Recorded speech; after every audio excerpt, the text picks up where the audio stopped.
These people are showing what they think of modern science. Destroy it! Rip it up! They're trampling crops that have been genetically modified. GM, you know, could be the next disaster. It's a new science, it's only 20 years old, and before we fully know the consequences of this, big business is rushing ahead. Science, or not really good on the science part, but we certainly don't need GM. Scientists can now alter the genetic structure of all sorts of plants and animals, including people. In fact, they can even move one gene from one species into another. Now, should we be worried and angry about this, or should we think of it as a tremendous scientific advance? In this programme, we're not just going to think about whether it's a good thing or a bad thing, but also about the science and the very origins of genetics.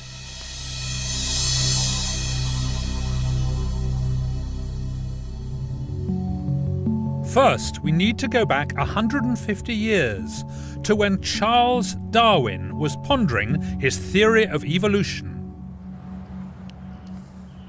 Now, Darwin thought that when you have sexual reproduction, the children pick up characteristics from both parents, and it's a bit like blending. You just mix the characteristics from the two parents.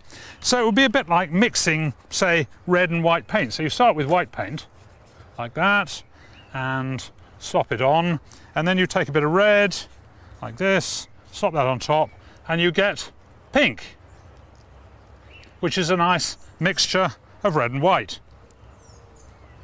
But actually, sexual reproduction doesn't work quite like that at all. Look at people, for example. Sometimes children look more like one parent than the other. Sometimes they have features which don't seem to be present in either parent. So what's going on?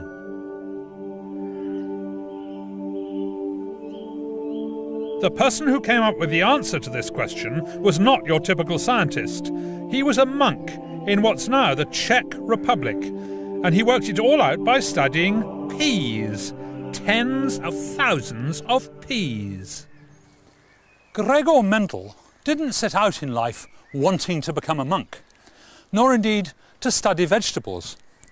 But for a boy from a poor family, joining the church offered the best chance of getting some sort of education. Mendel was fascinated by science. But what kind of science could he study in a rural monastery where there was nothing to look at but plants and animals? That was his answer: plants and animals. He knew nothing about Darwin's work in far-off England, but he did know there was one big unanswered question in biology. How do plants and animals pass on their characteristics from one generation to another? The celibate monk was about to focus all his attention on sex.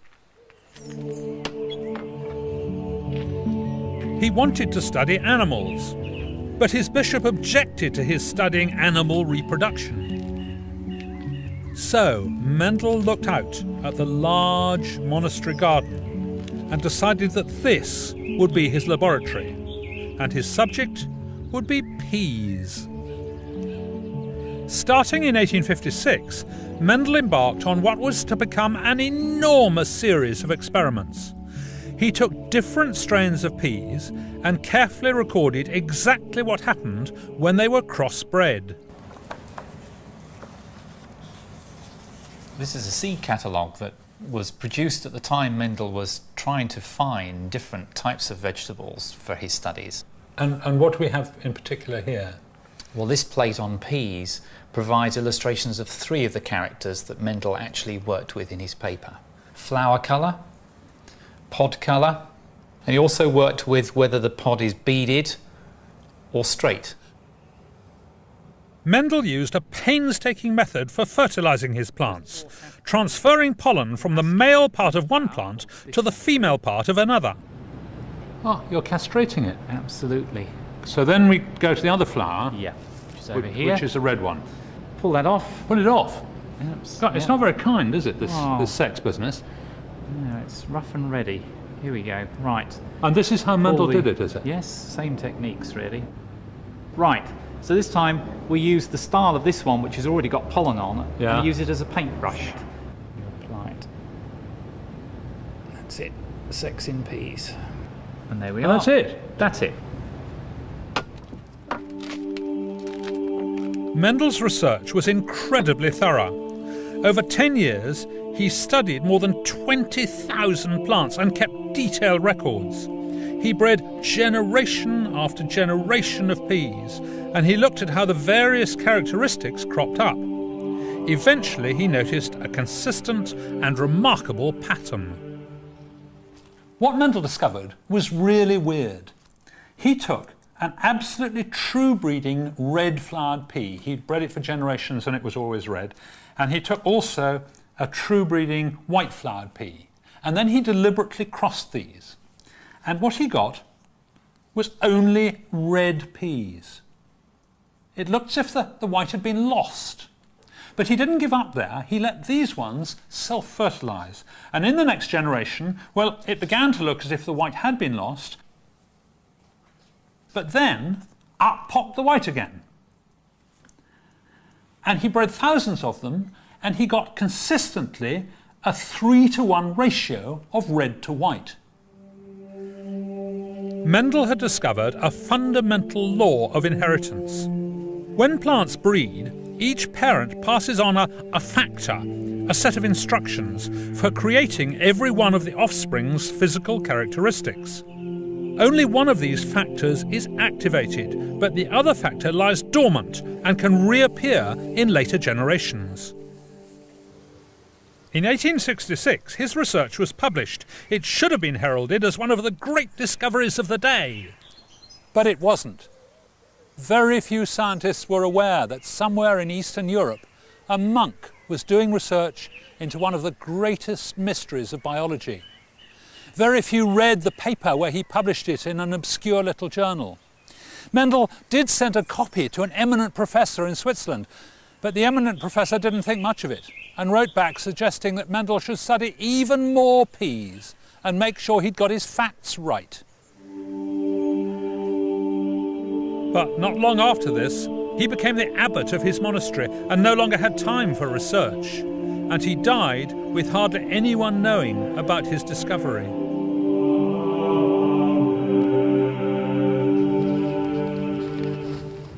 What's more, after he died, the monks burnt all his notes, not thinking they could be of interest to anyone else.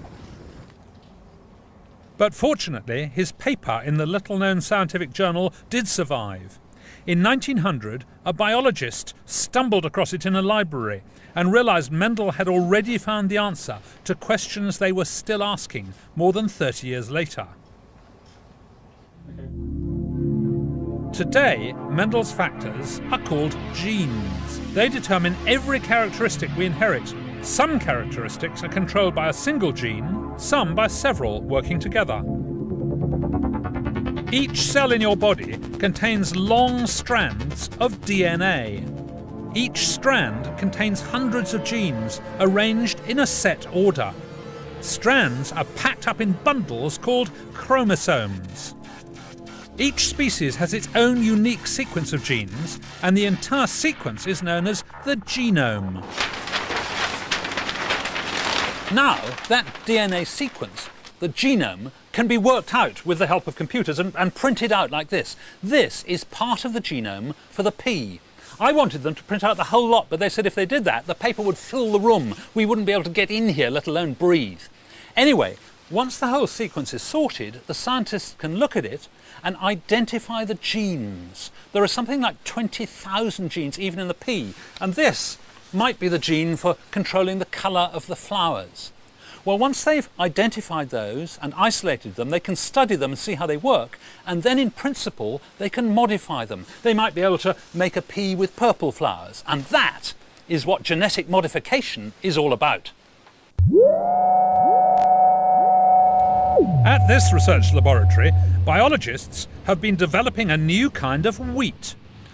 Modern wheat is essentially a designer plant. It all came from original wheat like this, which grew wild something like 10,000 years ago. And then the early farmers began selectively breeding different sorts of grasses to try and make better crops. They had no idea about DNA, they were just using trial and error. We've come so far developing wheat naturally, why do we need to modify it genetically? Well, I'll tell you. I'm an enthusiastic maker of bread. I wish I'd made this loaf because it smells wonderful. This was made using about 750 grams of flour. That's about 1.5 pounds. When you make bread, you mix up the dough, and the important thing is that it must rise. Bubbles of carbon dioxide form, and they have to be trapped by this. This is the gluten, which would have been in that 1.5 pounds of flour. This is the sticky stuff in the dough that traps those bubbles of CO2. And the trouble with British flour is that it simply doesn't have enough gluten in it. And here is a plot of genetically modified wheat. It's all covered with netting so the birds can't get in and eat the seeds and spread them. They've put in a gene from Canadian wheat to give it that extra gluten so that the bakers can do their job more easily. Could they have done this by conventional breeding without messing around with the DNA? Well, yes, they could, but it would have taken a whole lot longer. Genetic manipulation is a wonderful shortcut. But gene splicing techniques can appear rather hit or miss. One way to get foreign genes into wheat is to blast them into wheat embryos using a high-pressure gun.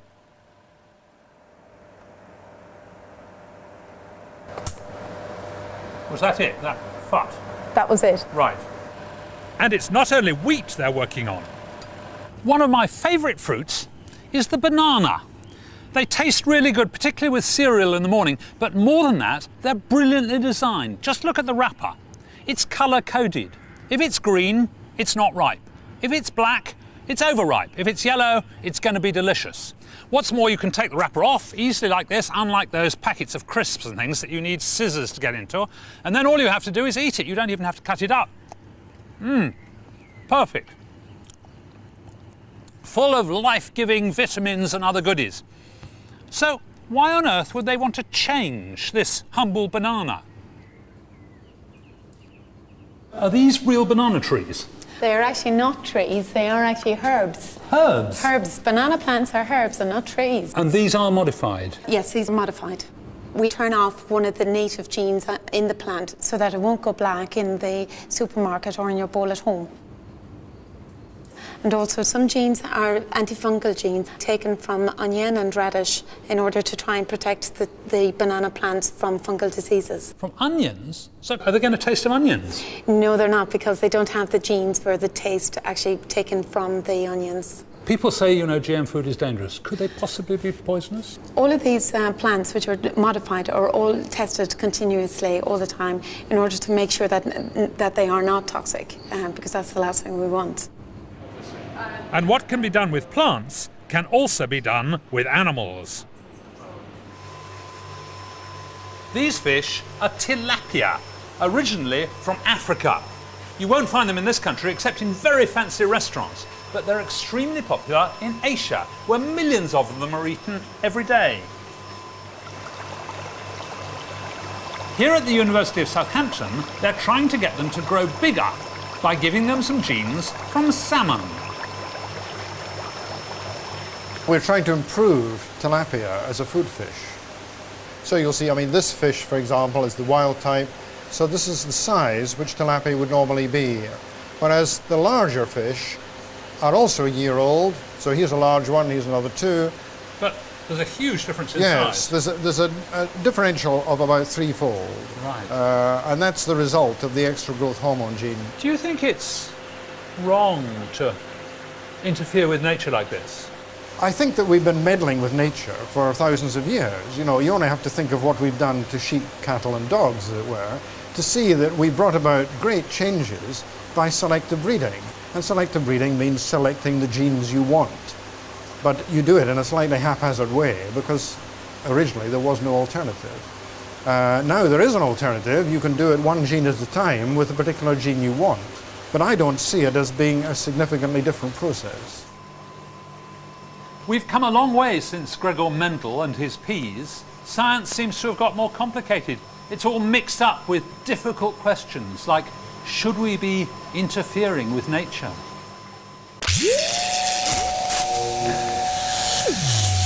Some scientists are worried about the risks of genetic manipulation. Would you like to stop all genetic research? No. Genetic research in the laboratory to scientific aims is a good thing to do as long as it is within a contained environment. It's the releases to the environment that are where you start incurring risks, environmental risks, on crops and on wildlife. Now, research is taking genetic manipulation even further with gene therapy for people. Scientists are hoping to treat inherited conditions by replacing the genes that cause the disease. Thank you. Until Emily Thackeray was born, her parents were unaware that they each carried a gene for cystic fibrosis. It was a complete surprise to them when Emily showed signs of the disease. Cystic fibrosis affects the soft tissue of internal organs. Breathing and digestion become difficult, and it can lead to early death. I get up about 6:30 in the morning to have my first nebuliser. I then do a session of physiotherapy, which involves breathing exercises and to get me cough to shift the mucus. I then have another nebuliser and take 3 sets of inhalers. With my breakfast, I take about 12 tablets. They're enzymes and vitamins and antibiotics. Enzymes in total I take about 30 a day. Tablets altogether I take about 45 a day. Cystic fibrosis is it's a problem with one little gene, one little code on the whole DNA. And my parents are both carriers, which means they have one copy of the gene each. Now, when you've got 2 carriers, that means if they have children, there's a 1 in 4 chance of the child getting both of those genes and having cystic fibrosis. And I was the unlucky one, as it is in my family. But what about Emily's sisters? Lucy is completely unaffected and it will never be an issue in her life. Abigail is a carrier and that makes her exactly the same as myself. And John, her own personal health is not threatened. Gene therapy is becoming progressively closer to a cure. They've located exactly which gene it is. They're just not sure how to correct it. Research is still going on. No one yet knows how well gene therapy will work, nor how safe it will be. I'm very keen for a cure to go ahead, and I think gene therapy is a good idea, but I understand why there's so much controversy surrounding the subject.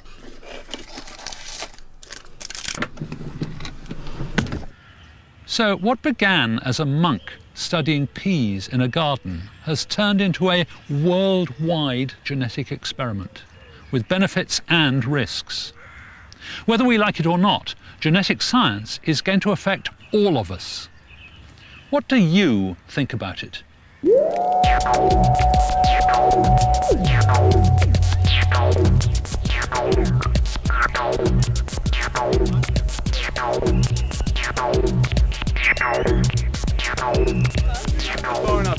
you get that out of my face, please?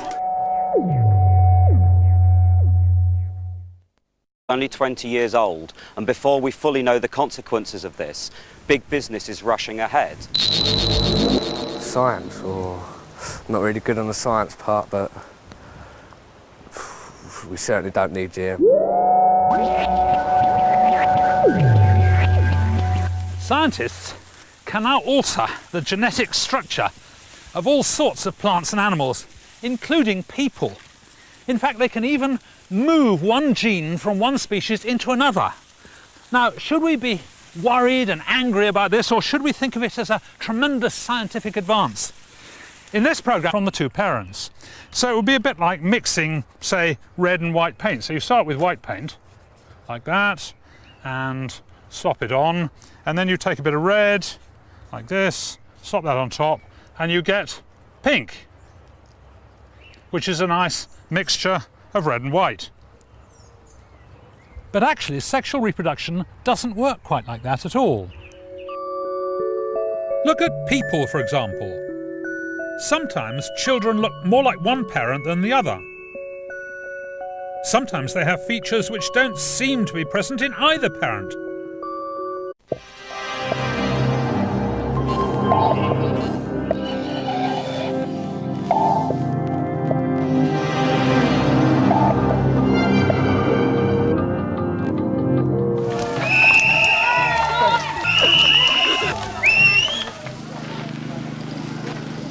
These people are showing what they think of modern science. Destroy it! Rip it up! They're trampling crops that have been genetically modified. GM, you know, could be the next disaster. It's a new science. And we're not just going to think about whether it's a good thing or a bad thing, but also about the science and the very origins of genetics.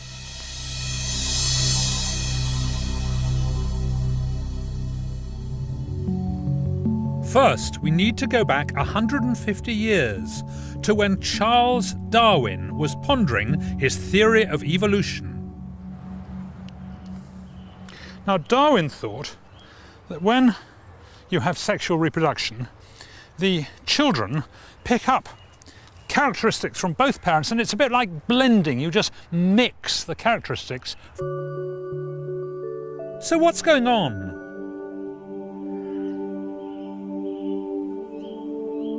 The person who came up with the answer to this question was not your typical scientist. He was a monk in what's now the Czech Republic, and he worked it all out by studying peas. Tens of thousands of peas. Gregor Mendel didn't set out in life wanting to become a monk, nor indeed to study vegetables. But for a boy from a poor family, joining the church offered the best chance of getting some sort of education.